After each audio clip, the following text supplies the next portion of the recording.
Bonjour à tous, ça fait très longtemps que je ne vous avais pas fait de bref de cuisine. Alors d'une part par manque de temps et puis aussi bien évidemment parce qu'il faut un sujet qui s'y prête. Et là je crois que j'ai trouvé le sujet qui s'y prête. Ce sujet c'est le sujet Etherled. Alors ça ne vous parlera pas forcément. Etherled c'est une méthode qui a été baptisée en fait pour aller exfiltrer des données d'ordinateur ou de matériel qui ne seraient pas reliés à Internet. Alors vous me direz mais alors comment exfiltrer des données de périphériques qui ne seraient pas reliés à Internet? Il faudrait être dessus, il faudrait être sur place. Eh ben non, parce que tout simplement, nous avons un chercheur israélien, alors je vais sans doute mal prononcer son nom, il m'en excuse par avance, enfin déjà, faudrait-il qu'il voit cette vidéo. Ceci dit, si vous la partagez, avec un petit peu de chance, il va finir par tomber dessus. Alors ce chercheur, c'est monsieur Mordechai Guri, qui travaille à l'université Ben Gurion du Negev. Là aussi, je ne suis pas très sûr de la prononciation. Cette université s'est un petit peu spécialisée dans l'exfiltration de données de matériel non connecté, sous-entendu matériel non connecté à Internet. Donc ils cherchent sans cesse des méthodes, des astuces pour aller récupérer de la data alors que le matériel n'est pas raccordé. Et là, ils ont trouvé une solution qui est, ma foi, assez ingénieuse.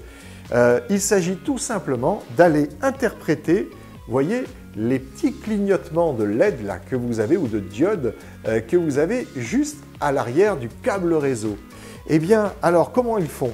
Eh bien, avec une méthode qui n'est pas très simple malgré tout à mettre en œuvre, parce qu'il faut déjà, dans une première étape, eh bien, aller pirater finalement l'ordinateur en installant un logiciel qui va se mettre en intermédiaire entre la carte, c'est-à-dire la partie matérielle, et le système d'exploitation qui communique avec cette carte.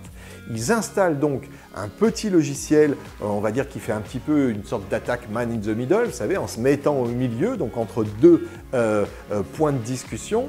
Et à partir de là, ils vont donc faire en sorte que la carte réseau, eh bien finalement, fasse clignoter les petites LED à une fréquence bien précise, de façon à ce que, on va dire, une caméra ou quoi que ce soit qui pourrait filmer la petite LED à distance puisse réinterpréter ce code comme un petit peu on le ferait avec du Morse. Et c'est là où c'est quand même assez ingénieux, c'est-à-dire que finalement, ce qui va exfiltrer les données, c'est ni plus ni moins que la carte réseau du matériel. Alors je dis bien du matériel parce qu'on peut imaginer exactement la même chose avec un Mac, bien évidemment, mais aussi avec un routeur, un point d'accès Wi-Fi ou quoi que ce soit qui clignote. Alors quoi que ce soit, à condition, encore une fois, de pouvoir injecter à l'intérieur ce fameux petit logiciel, donc malware, voyez, qui vient finalement faire une sorte d'interprète entre le système d'exploitation et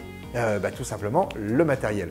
Alors c'est là où quand même c'est ingénieux parce que tout simplement ils ont une sorte de base de données où ils connaissent déjà par avance comment il va falloir finalement pirater la carte réseau en elle-même. C'est-à-dire qu'ils savent qu'avec tel type de carte réseau, il va falloir jouer tel type d'instruction pour que la carte réseau fasse clignoter la petite LED à une certaine fréquence.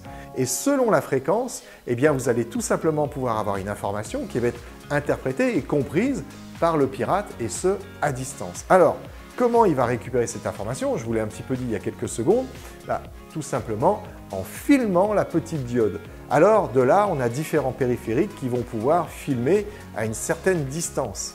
Et alors, parmi lesquels, vous avez tout simplement le smartphone. Un smartphone pourrait espionner ainsi à 30 mètres de distance le clignotement des fameuses petites diodes et ainsi interpréter ce que lui envoie le fameux malware. C'est-à-dire que si vous êtes en train de taper le mot de passe, voyez, qui ouvre votre session, quel que soit le système d'exploitation, eh bien, il faut entre 1 seconde et 1 minute et demie pour que le malware, à travers les différents clignotements, envoie votre mot de passe à la personne qui, à distance, filme ces fameuses petites diodes. Donc, c'est-à-dire qu'entre 1 seconde et 2 minutes, eh bien, vous vous faites pirater votre mot de passe. Mais ça va plus loin que ça, parce que selon la longueur, bien évidemment, des informations qui sont envoyées via ces clignotements, eh bien, on va pouvoir pirater des données qui sont encore plus sensibles. Alors, dans l'exemple qui est donné sur l'article du Monde Informatique, je ne vous l'ai pas précisé,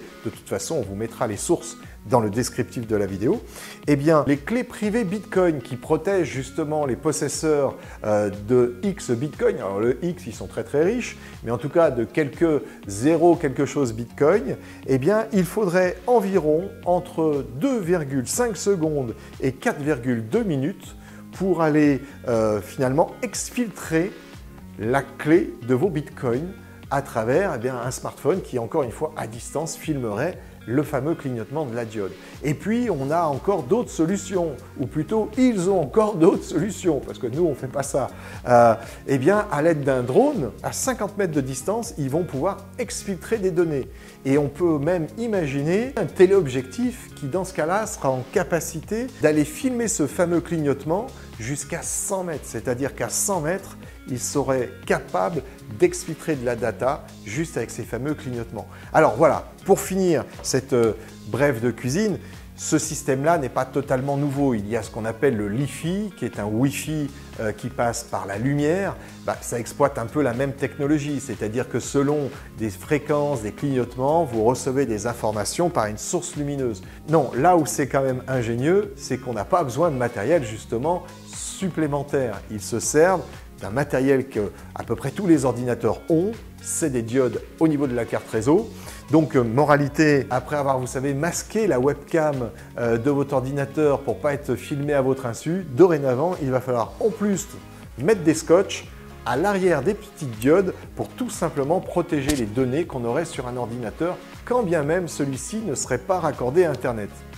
On n'a pas fini de parler de sécurité, c'est quand même un sujet qui est assez vaste, mais là, ce monsieur a mis la barre assez haute. Voilà, bravo. À très bientôt pour une future brève de cuisine.